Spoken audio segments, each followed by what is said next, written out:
자,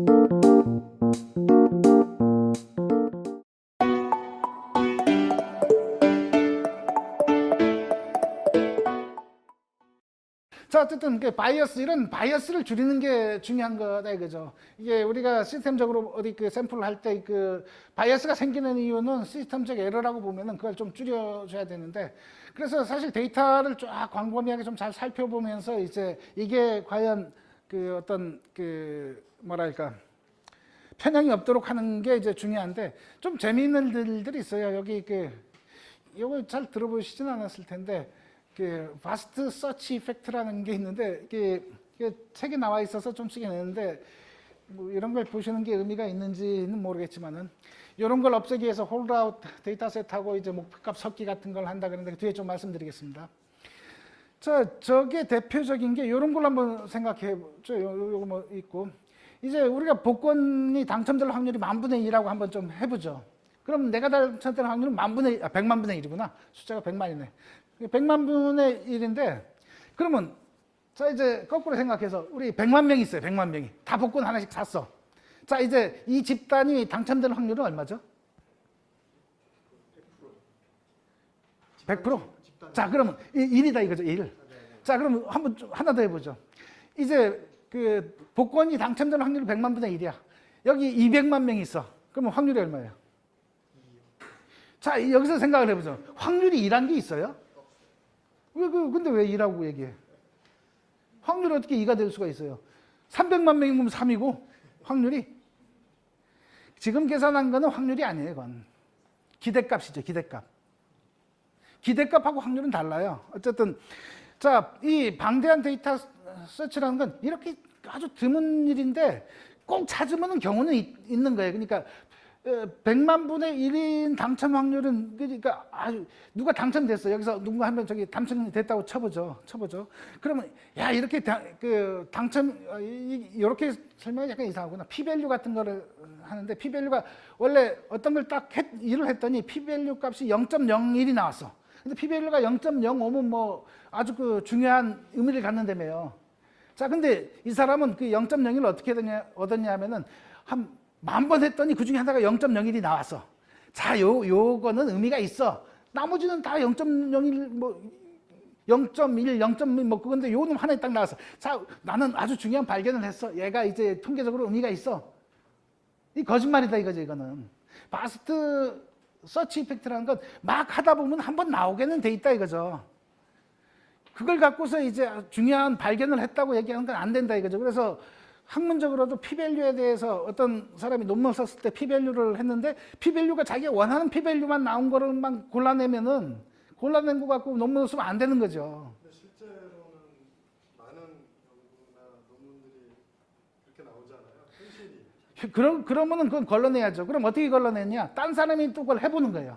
다른 사람이 했을 때 바로바로 그 P-밸류가 나와주면은 논문을 통과시키고, 그렇지 않으면 논문을 리젝트 시켜야죠, 그는. 여러 시험 중에 자기의 가설이 맞는 것만 선택하는 거죠. 랜덤하게 해야 되는데 이 선택 편향이 되는 그런 게 있기 때문에 조심해야 되는 거죠. 어쨌든 이게 답은 이제 보시면은 어떻게 이 계산을 어떻게 해야 되느냐? 이렇게 계산을 하면은 이게 100만 명 중에 당첨이 안 될 일이 아니다 이거죠. 당첨 안 될 확률도 9%나 돼요. 10% 가까이 돼요. 나중에 한번 좀, 그러니까 1 넘어가는 건 확률이 아닌 거예요. 계산한 건 이제 기대값일 뿐이고. 요게 이제 비슷한 질문인데, 여기 책에도 이 예를 적어 놓은 거예요. 동전을 던졌을 때 한 번 던지면 2분의 1이니까 여기 이제 한 100만 명이 있는 데서 이제 동전 한 번 던져서, 자, 앞쪽 나온 사람 손 들어보세요. 다 일어섰다가 뒤쪽 나온 사람 다 앉으세요. 다시 또 해서 또 뒤쪽 나온 또 앉으세요 하다 보면은 뭐 적은 숫자일 때는 이제 뭐 다 앉게 되긴 하겠지만은, 많은 숫자인 게 어느 누군가 한 10번이든 20번까지 계속 안면이 나올 수 있다 이거죠. 자, 이건 숙제로 이제 한번 해볼까요? 동전 10번 던지면 한번 모두 안면이 나올 거는 뭐 처음에 2분의 1 곱하면 1024분의 1이잖아요. 2의 10승분의 1.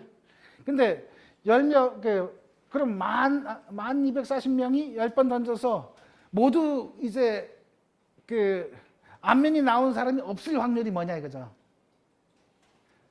다, 그러니까 뭐 반씩해서 앉았을 때 원래 그냥 이제 기대값 하면 곱하면 10이니까 10명은 서 있어야 되는가고 생각하겠지만 그렇지 않다 이거죠. 잘 계산해 보세요. 역확률로 해서 숙제로 다음 이런 식으로 이제 대표되는 게 재밌는 게 이제 통계 쪽에서 많이 얘기하는 게 이런 얘기를 좀 합니다. 데이터는 충분히 고만하면 자백한다. 좋은 말이기도 하고 나쁜 말이기도 한데 좋은 말로 쓰면은 우리가 데이터를 갖고서 내가 원하는 거 공부 막 이제 다루다 보면은 이제 내 훌륭한 모델, 이 데이터를 설명한 훌륭한 모델을 만들었어라고도 할 수가 있어요. 근데 자세히 읽어보면은 이게 아주 위험한 말이에요. 이 데이터를 갖고서 나는 이게 왼쪽 편이라는 데이터를 만들고 싶어. 충분히 이거 핸들링해요. 왜냐하면 이게 곱하기도 하고 나누기 하고 더하기 하고 하면 요 편이 이런 모양이 나와.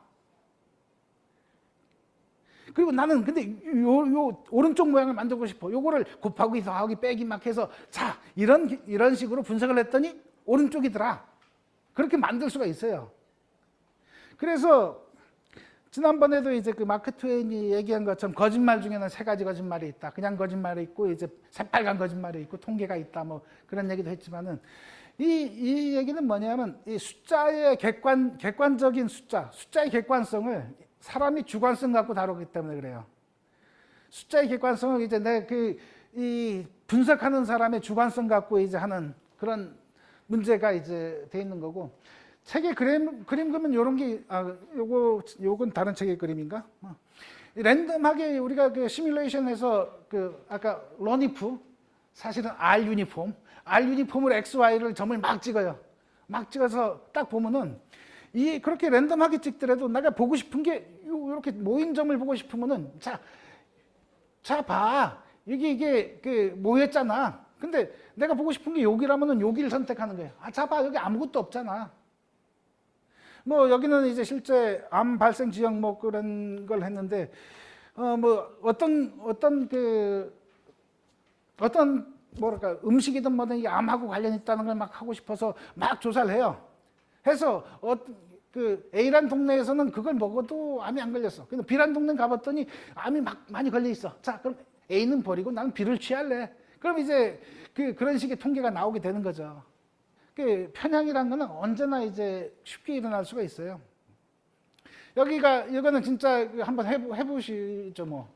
여기 뭐 100개의 점을 이제 해서 우리가 유니폼 형태로 랜덤 제너레이션 했어요. 100개를 이제 제너레이션 하는데, 000 했네. 이게 잘못했네. 100개, 100개를 0하고 100 사이네. 100개를 0하고 100 사이. X에 넣고 Y에 넣고 이걸 데이터 프레임으로 이제 하나로 묶어서 데이터 프레임, R 유니폼, 그거를 이제 gg플롯해서 XY로 해서 포인트를 그리면 이렇게 그려져요. 100개를 그렸어요. 자, 이제 내가 보고 싶은 게 난 이렇게 하면 점이 좀 모여 있는 걸 이제 하고 싶어. 그럼 여기도 요런 데서 여기랑 여기 봐봐. 저렇게 했더니 점 요 정도로 밀도가 있어. 근데 여기를 하면 밀도가 없는 거죠. 이런 부분들을 이제 한번 좀 보는 관점, 이게 일종의 프레이밍인 거죠. 프레이밍. 내가 보고 싶은 것만 보는 그런 이제 프레이밍을 이제 좀 보실 수가 있죠. 쉬우니까 1분만.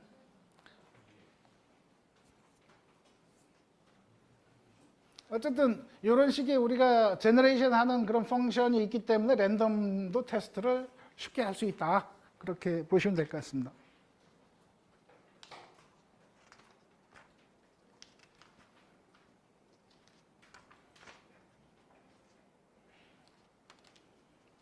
그 책에도 이제 총알 쏜 거에 이제 편향 같은 그런 얘기를 좀 하고 있고요. 네. 요거요? 요거는 이제 dplyr 라이브러리 플라이어 R 라이브러리. 그래서 저거는 이제 ggplot하고 이제 저 두 개는 진짜 그 데이터 프레임 쓰면서 그 아주 중요한 겁니다. 그래서 라이브러리 괄호 열고 이제 하는데 인스톨이 안 돼 있으면 인스톨 패키지 하셔야 되고요.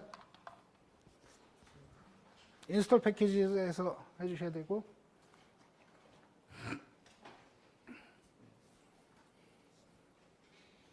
그 큰 데이터 그런 거 할 때 두 가지 디플라이어하고 ggplot 그 두 가지를 일단 기본으로 익혀두시면은 나중에 하실 때 좀 편합니다. 자, 그 다음에 랜덤.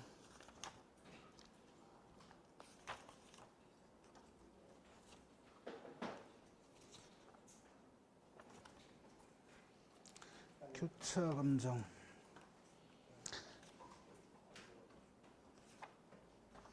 그 앞쪽에 그 짧으니까 금방 하셨죠? 안 되시면 손 드시면 이제 좀 도와주실 거고요.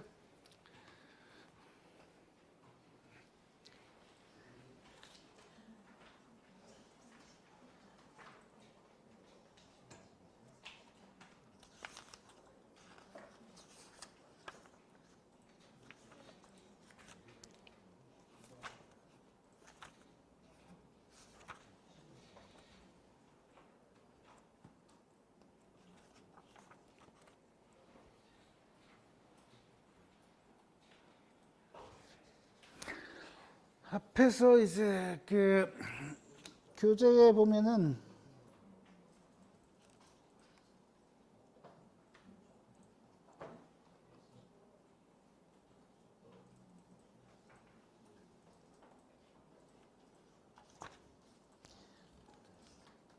이게 어디 나와 있더라?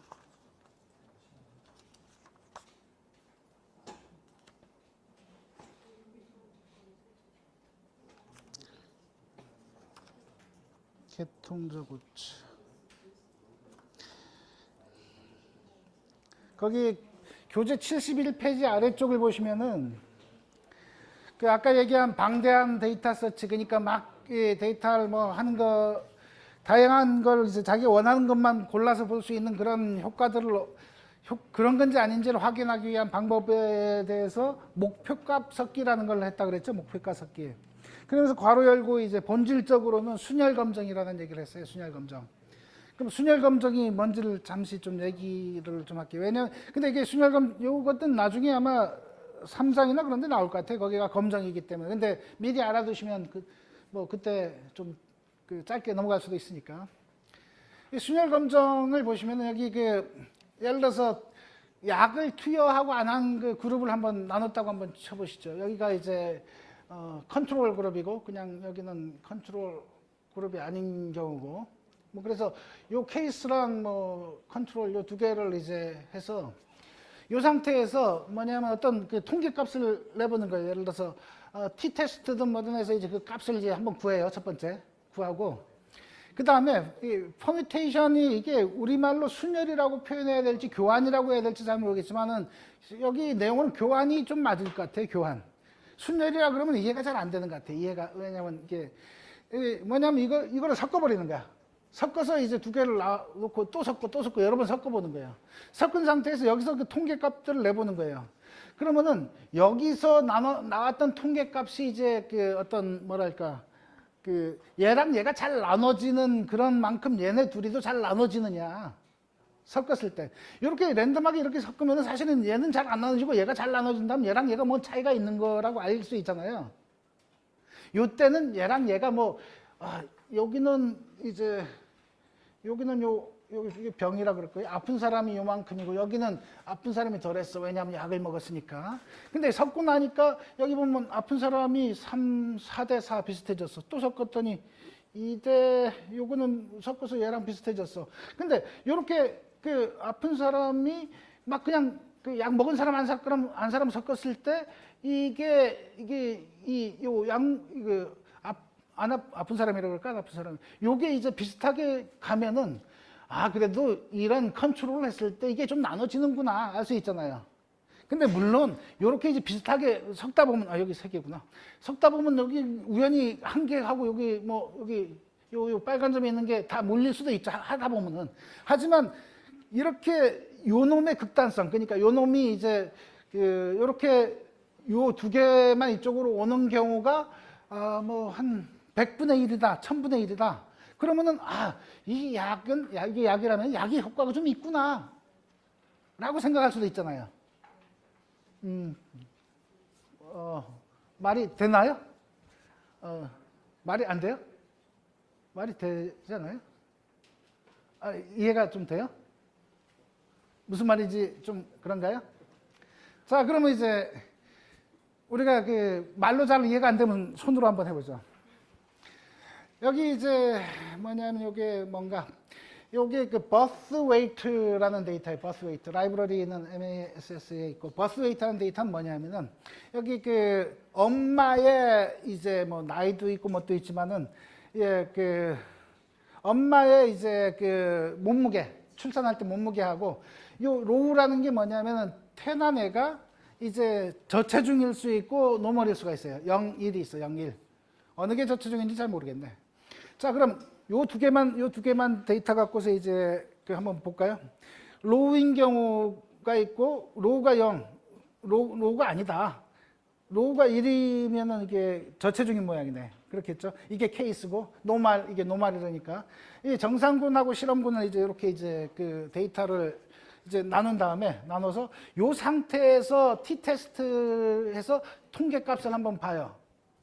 그냥 이거는 이제 다시 말해서 요 집단하고 요 집단, 노멀하고 케이스의 t-테스트 값이 2.5 얼마 나와요. 자, 이제 퍼뮤테이션은 뭘 하는 거냐면 얘네 둘을 막 섞어버려. 어떤 노멀하고 케이스를 막 섞어서 이제 퍼뮤테이션 하는 건데 요거는 요 라이브러리에 있어요. 사실 요거는 그냥 짧아서 그냥 펑션을 직접 만드셔도 돼요. 랜덤하게 이게 섞는 거니까. 랜덤하게 이제 인덱스를 섞으면 돼서. 근데 여기는 다음에 제가 한번 여기 랜덤하게 섞으면 되는데 이거는 있는 그냥 패키지. 퍼뮤테이션 그러니까 교환해서 테스트를 두 개의 집단을 t-테스트하는 함수가 여기 있어요. 있는 거 그냥 쓸게요. 노멀하고 케이스 요 상태에서 맨 처음 값을 구해 놓은 다음에 시뮬레이션을 1000번 하는데 요거 두 개 막 섞은 t-값들을 한번 구해봐. 그래서 이제 플롯을 그림을 그려줘. 값은 이제 0.2라는 건 뭐냐면 요쪽 편에 2.2%에 속한다. 2.2%에 속한다는 거고. 뭐가 2.2%? 요 놈이 그냥 노멀하고 요게 나눠진 게 2.2%야 라는 거고. 그 다음에 요 위치는 뭐냐면 그냥 막 섞었더니 분포들이 이렇게 나왔어요. 다시 말해서 이제 엄마의 체중 노멀하고 케이스가 이제 다른 걸 막 섞었더니 얘랑 얘가 뭔가 차이가 있는지 없는지를 본 건데 막 섞었더니 이제 분포들이 이렇게 나왔는데 요 케이스는 t-값이 요 정도 나왔으니까 0.05, 5% 이하 이렇게 나올 가능성은 노멀로 막 랜덤하게 시켰을 때는 2.2%밖에 안 되는 거예요. 100번에 2번 정도? 다시 말해서 이거는 일반적으로 잘 일어나지는 않는 경우라는 거죠. 뭐 이게 정규분포라면은 이게 2.2가 되려면은 2시그마 위치 좀 되겠죠. 2시그마 위치. 말이 되는지 모르겠네요. 말이 잘 안 된다고 생각하시면 곰곰이 한번 생각해 보시고요. 이게 그냥 랜덤하게 섞은 게 아닐 가능성이 높다라는 거예요, 이거는. 요렇게 두 개로 나눈 거는 요 집단하고 요 집단은 랜덤하게 섞어서 나올 가능성이 매우 낮은 거야. 말이 되나요? 아직 좀 시간이 좀 걸리. 다시 한번 생각해 봅시다. 다시 한번. 자, 요 놈의 이제 어떤 통계값이에요. 요렇게 요 집단, 로우하고, 노멀하고 케이스를 요렇게 한번 나눠봤어요, 집단을. 그때 통계값이 있어. 통계값이 뭐 2.51 뭐 하나의 통계값이 있어. 그리고 나서 이렇게 얘가 여기가 로우하고 0, 1인 놈 말고 그냥 아무렇게나 막 섞어서 두 개로 나눠보는 거예요. 아무렇게나 이쪽에 이게 개수가 189개니까 한 90개 랜덤 뽑고 90개 랜덤 뽑은 걸 두 개 나눴어. 그 다음 t 값을 딱 구해봐. 그랬더니 그렇게 랜덤 했을 때 t값들은 대충 뭐 0이나 2나 뭐 이렇게 되더라 이거죠. 근데 요렇게 나눴을 때는 이 그 t값이 2.2라는 게 나왔는데 이놈은 그 아주 드물게 나온다 이거죠. 2%밖에 안 나오는 거예요. 랜덤하게 나왔을 때 했을 때. 그러니까 다시 말해서 요렇게 나누는 방법 자체는 우리가 신경 써서 나누지 않고는 잘 나오지 않는 경우야 라는 거예요. 됐나요? 요렇게 나누는 거는 우리가 고의로 요렇게 핀으로 딱딱 해서 나누지 않는 이상은 100번에 한 두 번밖에 안 나온다는 거예요. 저거는. 근데 100번에 두 번이면 많이 나오는 거 아니야 할 수도 있어요. 자, 그러면 이제 더 잘 나누면 되지 뭐. 한 1000번에 한 번 나오는 그런 케이스를 여기서 데이터 갖고 잘 해보시면은 예측이 더 정확하고 정밀한 게 나올 수가 있을 거예요. 근데 데이터 과학이라는 거, 통계라는 거는 100번에 두 번, 보통은 이제 100번에 5번 정도를 용인을 많이 습관적으로 하는데 그게 과연 뭐 그 5번이란 게 의미가 있냐? 의미는 우리가 주누기 나름이라서 더 정밀한 걸 요구한다 그러면 이제 1000번에 한 번 나오는 그런 걸로 그 경계를 좀 잘 세워야죠. 더 효과 좋은 약을 만들게 뭐 그러면 이제 저 경계를 좀 바꿔줘야지. 자, 여기 이제 그 교환 검정, 순열 검정, 퍼뮤테이션 테스트예요. 근데 앞에 책에는 뭐라고 돼 있어요? 결과값 섞기라고 돼 있죠. 결과값 섞기. 목표값 섞기. 71페이지 아래쪽에. 목표값 섞기. 거기 본질적으로는 이런 순열 검정이라고 했어요. 이게 원리예요, 원리인데 그럼 목표값 섞기는 뭐냐? 목표값 섞기는 이 아저씨가 이제 그 순열 검정을 응용해서 만든 거예요. 엘더 리서치라고 이 아저씨가 존 엘더 박사고 여기 데이터 과학 할 때 이제 가끔 잘 나오는 사람이에요. 잘 나오는 뭐 통계 힘인가 뭐 그 책의 사례로도 나왔고 1990년대 초반 존 엘더 박사가 이제 주식 분석을 하다가 요렇게 하면 돈 좀 벌 수 있을 것 같아 분석을 했어요. 예측 시스템 만들어서. 그리고 나서 이제 여기 좀 잘렸네. 그거 갖고 했더니 연수익률이 40%가 났어. 그래서 돈 좀 제법 벌어서 그다음 계속 그 주식 투자를 한 것 같지는 않아요. 몇 번 벌고 나서 그거 갖고 이제 엘더 리서치라는 회사 차렸어요. 돈 벌어서. 요새는 계속 투자한다는 얘기는 잘 안 들리는 것 같긴 한데 어쨌든 엘더 리서치에서 여기 데이터 마이닝하고 이제 어널리틱스, 프리딕티브 어널리틱스, 예측 분석을 하는 회사를 해서 나름 이제 뭐 여기저기 강연도 하고 그러면서 이제 그 중에 하나 이쪽이 약간 창의적으로 낸 게 아까 퍼뮤테이션 테스트를 응용한 목표값 섞기라는 걸 이제 했는데요. 여기 요 비디오를 가서 클릭해서 보시면은 되는데 요게 지난 시간에도 얘기했지만 리그레션, 회귀란 말이 사실 여기 어울리지는 않는 말인데 LM이라는 건 리니어 매칭 어떻게 보면 선을 만들어준 거라서 회귀라는 말 자체랑 이게 무슨 관계냐 처음에 많이 얘기를 했는데요. 원래 이 골톤 아저씨가 이제 뭐 유전적인 그런 걸 이제 연구하다가 여기 엄마 아빠 이제 키를 평균 한 값을 이제 한 거고 거기에 태어난 아들이 이 평균이 작은 쪽은 좀 더 큰 쪽으로 이제 모이고 큰 쪽은 좀 작은 쪽으로 와서 회귀를 하더라. 그래서 이제 이런 연구 방법을 회귀라고 부르긴 했는데요. 이런 평균으로의 회귀에 대한 그런 생각 그런 게 좀 있습니다. 선택 편향 뭐 그런 게 나오고 평균으로 회귀 이게 이런 편향 쪽에서 왜 나오냐면 우리가 연속적으로 뭘 했을 때 한쪽으로 다시 평균으로 돌아가는 그런 경향들 때문에 그런데요. 우리 야구든 축구든 뭐 할 때 2년차 슬럼프 얘기들을 하는데 왜 2년차 슬럼프가 생기냐 생각해 보면은 너무나 당연하게 생길 수 있다는 걸 얘기를 하고 있어요. 어떤 야구 선수가 첫 해 딱 프로야구 선수로 데뷔를 했어. 농구 선수로 데뷔해도 좋고 뭐. 이 성적은 이제 그 사람이 일단 실력은 있어야 되겠죠. 잘 치거나 뭐 잘 던지거나 실력이 있어야 돼. 근데 그에 따라 운이 좋을 수도 있어요. 상대에 따라 다를 수도 있고 뭐 그래서 성적이라는 건 결국 실력하고 행운이라고 보자면은 1년 차에는 요것도 좋고 요거 두 개 둘 다 좋으면 막 이제 너무너무 잘하는 사람이야 막 이제 뭐랄까 슈퍼루키니 얘기를 하겠죠. 그런 사람만 타겟이 되는 거야, 일단은. 뉴스에 나오는 사람 그런 사람이다 이거죠. 그러면은 2년 차가 되면은 실력 열심히 해서 조금 더 늘어날 실력이 엄청 늘어나면 이제 괜찮은데, 실력은 비등비등 하다가 치면은 행운은 2년 차에도 또 행운이 좋기는 좀 힘들어요. 요 부분은 이제 줄어들 거다 이거죠. 그러면 2년 차는 1년 차보다 낮은 성적이 나올 수밖에 잘 없는 상태인 거죠. 비슷한 얘기들은 상당히 많습니다. 이게 꾸지람에 대한 얘기도 비슷해요. 꾸지람에 대한. 우리가 이제 애가 시험을 잘 못 봤어. 평소에 이제 한 90점 맞는데 요번 달은 가봤더니 70점 맞았어. 엄마가 화나지. 너 인마 왜 그렇게 성적이 70점밖에 안 나왔어? 꾸지람은 막 해.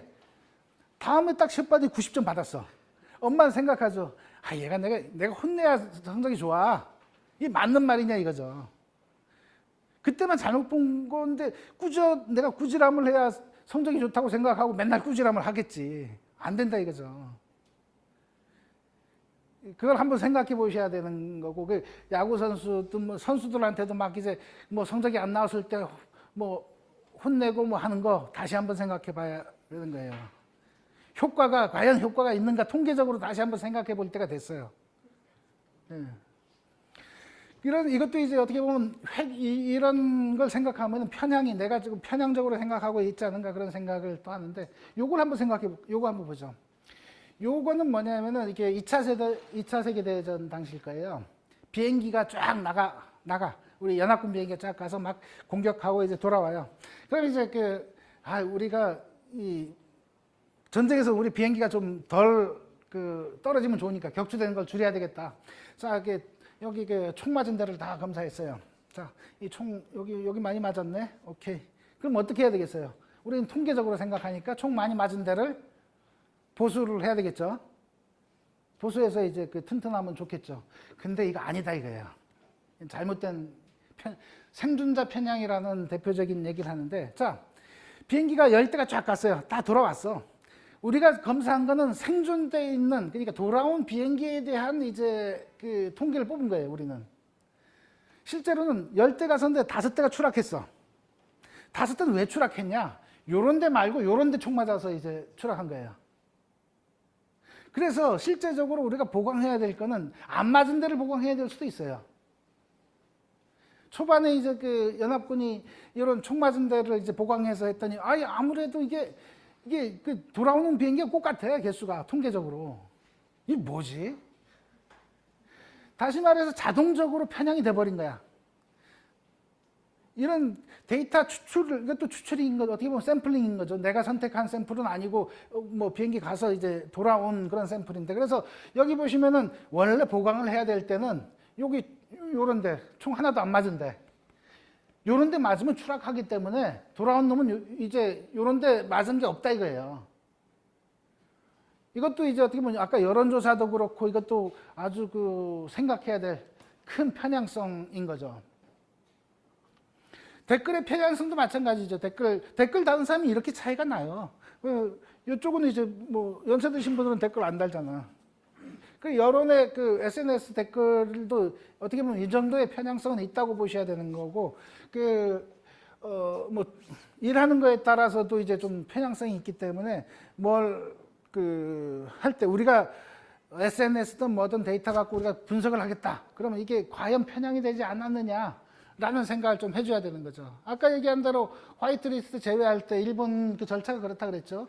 이제 발의를 하고 나서 일단은 요거를 여론조사 웹사이트를 띄워놔요. 웹사이트 띄워놔서 여기 보시면은 요미우리 신문 등 해서 대우를 받게 되는, 제외하는 것에 의견 공모죠. 의견 공모. 다시 말해서 이거는 랜덤 샘플링 한 것도 아니에요. 그냥 딱 띄워놓은 의견 공모. 자, 이제 여기에 의견이 어떤 의견이 좋냐? 그랬더니 90% 이상이 찬성했다 이거죠. 여기 보시면 또 의례적인 게 있어. 통상의 의견 공모 이렇게 하면은 수십 건 정도만 이제 하는데 3만 건이나 온 거예요. 3만 건이나. 이것도 좀 이상한 거 아니에요? 평소에 이제 3만 건 왔으면 뭔가 그냥 평소랑 비슷한 그리고 사실 수십 건 갖고 여론이 몇 프로. 3만 건 인구 1억 있는 데서 물론 의견을 내는 건 몇 천만이긴 하겠지만 그래서 2천만에 3만도 사실 좀 그렇긴 하죠. 이런 적은 숫자 갖고서 여론이 90%가 찬성이라고 하는 것도 좀 이상하죠, 사실. 어쨌든 이것도 하나의 편향으로 봐야 되는 게 아니냐라는 생각을 좀 하고 있습니다. 다양한 편향이 있을 수 있죠. 그래서 그 편향이 된 데이터 갖고 하면은 결국 결과는 편향이 될 수밖에 없다. 그래서 아주 중요하다. 그 데이터를 편향되지 않게 뽑는 방법. 그래서 누가 통계적으로 뭐 했다라고 발표하는 순간 저 데이터는 편향이 안 된 걸까라는 걸 먼저 한번 생각하고서 하시고, 그리고 통계 분석을 할 때도 편향되지 않은 데이터를 어떻게 추출할 건가 그걸 한번 고민하시고 그 다음 스텝으로 넘어가야 됩니다.